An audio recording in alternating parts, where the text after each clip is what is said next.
মরতে হয় যাও জান্নাত জাহান্নামের মাঝখানে একটা জায়গা আছে, জায়গাটার নাম হলো আরাফ। এই আরাফের মধ্যখানে যে দাঁড়াও, ওখানে যে মালাকুল মউত কাঁপতে থাকবে। মালাকুল মউত বলবে, আল্লাহ সৃষ্টির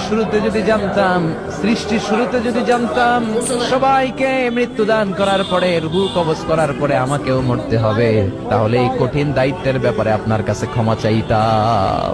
আজকে আমারও যে ভাগ্য বরণ করে নিতে হবে সৃষ্টির শুরুতে, আমি এটা কল্পনাই করতে পারি নাই। আল্লাহ বলবেন, নো টক মুত ইয়া মালাকুল মউত, মরে যা, মরে যাও। বলার সাথে সাথে মালাকুল মউত এক বিকট চিৎকার হাঁকিয়ে মরে যাবে। মালাকুল মউতের চিৎকারটা সেদিন এত ভয়ঙ্কর হবে, বিষ্ণু ঈসা ইসলাম বলেন, ওই চিৎকারের আওয়াজ যদি পৃথিবীর মানুষেরা কান দিয়ে শুনতে পেত, তাহলে কিয়ামত সংঘটিত হওয়ার জন্য আলাদা করে ইসরাফিলের সিঙ্গার প্রয়োজন হতো না। ওই চিৎকারের আওয়াজে প্রতিটা মানুষ কানের পর্দা ফেটে ওই জায়গায় লাশ হয়ে পড়ে যেত। এবার ডানে বায়ে সামনে পেছনে উপরে নিচে কেউ নাই, একজন ছাড়া। জোরে বলতে হবে, তিনি কে?